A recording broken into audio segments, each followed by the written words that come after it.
Hi guys! Welcome to my vlog! It's me again, your island girl. Pretty and yummy! So for today's video ay itutur ko kayo dito sa aming isla. Because it's super duper ganda talaga dito guys. Very Instagrammable. And it's low tide now so hindi masyadong maganda yung view. But don't worry, next time I'll show you guys pag high tide na. Okay? So yeah, dun tayo banda. Ipapakita ko sa inyo yung aming mga puno ng niyog and it feels like you're in Siargao. This spot is perfect for picture taking and vlogging. And also, if you're looking for a place where you can find solace and enjoy the relaxing moment, see the beauty of nature and breathe the cool refreshing sea breeze, well, what are you waiting for? Come and visit Isla Marina. Hanapin niyo lang ako guys, ha? Lana! Guys, it's time for me to go. Tinawag na ako ng nanay Esther ko. See you on my next vlog and please don't forget to like and subscribe. Nay, bakit po? Nag-vlog ka na naman. Dumao na yung Kuya Islaw at Tatay Aming mo. Dalhin mo na itong banyera doon at marami raw silang huli. Inay naman, nangangamoy isda ako eh. Kayo na lang po. Ako na po magluluto dyan. Ayan ka na naman. Umiipon na naman yung kaartihan mo. Akala mo'y anak mayaman. Lana anak. Kahit anong gawin mo, hindi mo na mababago ang realidad na isa kang tubong isla. Kaya natural lang nahawa ka talaga ng isda. Abay, sino pa ba ang tutulong sa amin ng tatay nyo? Hindi kayong dalawa ng kuya mo. Kaya sige na, huwag na maraming satsat, bilisan mo na at naghihintay na sila sa playa. Si Lana ay isang kilalang vlogger na may mahigit 100,000 taga-suporta. Ang mga nilalaman ng kanyang vlog ay patungkol sa kanilang isla. Ibinibida niya sa kanyang mga followers ang ganda at likas na yaman ng Isla Marina. Tinatawag na Isla Marina o Marine Island ang lugar na ito dahil sa sobrang dami ng isda noong unang panahon. At ang nagbibigay at nag-aalaga raw sa mga ito ay walang iba kundi ang mga sirena na naninirahan sa ilalim ng karagatan na pinamumunuan ng kanilang reyna na si Marina. Bagamat wala pang nagpapatunay na mayroon ngang sirena sa karagatan, ay maraming tao sa isla ang naniniwalang totoo iyon hanggang sa kasalukuyan. Jackpot na naman tayo, tay. Natutuwang saad ni Islaw habang nililipat ang mga isda sa styrofoam. Oo nga anak, salamat sa Diyos. Pasasaan ba't aasenso rin tayo sa buhay? Basta't sisipagan lang natin. Ngumingiting wika naman ni Ameng na nagliligpit ng kanilang lambat at iba pang uri na panghuli ng isda. Salamat din sa mga sirena, itay. Sila ang naging dahilan upang makahuli tayo ng banya-banyerang isda. Sus, naniniwala kayo sa katang-isip na yan? Anila na sabay lapag ng banyera. Bakit? Wala namang mawawala kung maniniwala ka. At wala ring mawawala kung hindi ka maniniwala. Talagang hindi ako maniniwala, kuya. Bakit? Nakita mo na ba ang mga sirena? Kayo po, itay. Since matagal na kayong lumalaot, nakita niyo na po ba ni buntot nila? Hindi sila makasagot. Oh, see? So there's no point para maniwala. Ewan ko sa'yo, Lana. English ka ng English porkit nakapag-aral. Kasalanan ko ba kung tamad ka mag-aral? Kasalanan ko rin ba kung tinutulungan ko si tatay sa pangingisda para makapag-aral ka? Tama na nga yan. Bilisan nyo na't nasisira na ang mga isda. Isang taon na lang ay gagraduate na si Lana sa kolehiyo. Todo kayod ang kanyang pamilya upang mairaos ang kanyang pag-aaral.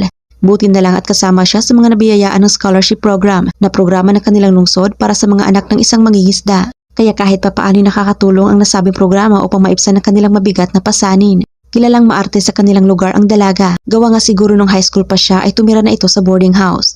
Doon sa bayan ng Lapu-Lapu. Siguro ay na-impluensyahan si Lana ng kanyang mga sosyal na kaklase. At malaking impact na rin dito ang social media. Ngunit ang kanyang kaartihan ay naaayon naman sa kanyang ganda. Maganda si Lana sa paningin ng lahat. Kaya ayaw niyang maligo sa dagat ay upang ma-maintain ang kanyang maputi at makinis na balat. Sobra siyang maalaga sa katawan. Kaya ayun, marami nagkakagusto sa kanya. Kaya lang pihikan siya. Sa ngayon ay isa muna siyang island girl dahil bakasyon pa naman nila. At kung magsisimula muli ang pasukan, ay ihahatid naman siya ni Islaw sa bayan. Mahigit 40 minuto ang biyahe magmula sa isla patungo sa bayan ng Lapu-Lapu. Magugas na kayo ng kamay at kakain na tayo. Saad ang kanilang ilaw ng tahanan. Nay, isda na naman? Nakasimangot na wika ni Lana. Hoy Lana, huwag kang ganyan. Mabuti nga't meron tayong makakain sa hapag. Samantalang yung iba nagugutom sa mga oras na ito. Sambit ng kanilang padre de pamilya. Oo nga, masyadong maarte. Dagdag pa ng kanyang nag-iisang kuya. Ay nako, tigilan nyo na nga yan at nasa harap kayo ng pagkain. Pasensya na po inay. Pagpapaumanhin ni Islaw. Nagsawa na kasi si Lana sa kakakain ng isda at iba pang pagkaing dagat. Magmula kasi nung umuwi siya sa isla ay yun na ang kanyang kinakain. Paano ba naman kasi, hindi pa nakadayo sa bayan ng kanyang ina. Gawa nga ng halos araw-araw lumalaot ang kanyang asawa. Kaya wala siyang masakyan upang mamili sa bayan. Halos lahat ng mga nakatira sa Isla Marina ay mangingisda at walang pampasahirong bangka sa lugar nila mismo. Akala ko naman kasi namimiss mo ang mga ulam natin dito. Talo na yung isda. Ani Esther na naghuhugas ng pinggan. Inay, grabe naman po kasi yung araw-araw na lang ganun. Siyempre, nakakasawa din po yun. Saad ng dalaga habang nagwawali sa sahig. Pero sige, hayaan mo't pupunta ako bukas sa bayan. Total naman hindi makapanglaot sila tatay mo dahil sa ban period. Gusto mo bang sumama sa akin? Sige po, inay. Pero magpapabili po sana ako sa inyo ng tripod. Nasira na po kasi yung dati kong ganun. Tignan lang natin, nak, ha? Unahin muna nating bilhin yung mga pagkain at iba pang mga kakailanganin natin dito sa bahay. At pag may sobra, saka na natin bibilhin yung gusto mo. Pero po, nay, mahalaga din po yun. Tumigil ka. Pagkakatikim ka na talaga sa akin, Lana. At agad na tumiklop ang bibig nito. Maya-maya pa ay dumating ang labasera ng isda. Tao po? Maring Esther? Oy, Maring Flor. Salamat at dumating ka ngayon. Pupunta kasi kami bukas sa bayan. Ganun ba, Mare? O ito yung kita nila kahapon sa 20 kilo. Inabot niya ang pera na nagkakahalaga ng 5,000 piso. Mare, ito lang yung kita nila? Kaliit naman yata. Ani Esther sabay bilang ng perang papel. Hindi ko nga pala nasabi sa inyo, Mare. Nakahapon kasi, biglang bumaba yung kilo ng isda dahil sa sobrang daming huli kahapon. Halos ipamigay na nga lang yung iba. Kaya binabaan ko din yung sa akin kaysa naman mabulok pa yung mga isda ko. Totoo ka, Mare? Kung ganun, wala rin naman tayong magagawa. Okay na yun, kaysa wala. Sinabi mo pa, Mare. Kukunin ko na yung isda nila, pare. At ang matimbang ko na, dahil saglit lang kami dito. Tamang-tama at ban period ng 3 araw, may maibenta ako sa palengke.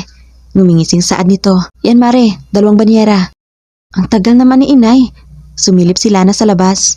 Nandito pala si Lana, Mare. Alam mo, Neng, napansin ko kapag nauwi ka rito ay maraming huli ang iyong itay. Abay, ikaw yata ang nagdadala ng swerte sa pamilya niyo.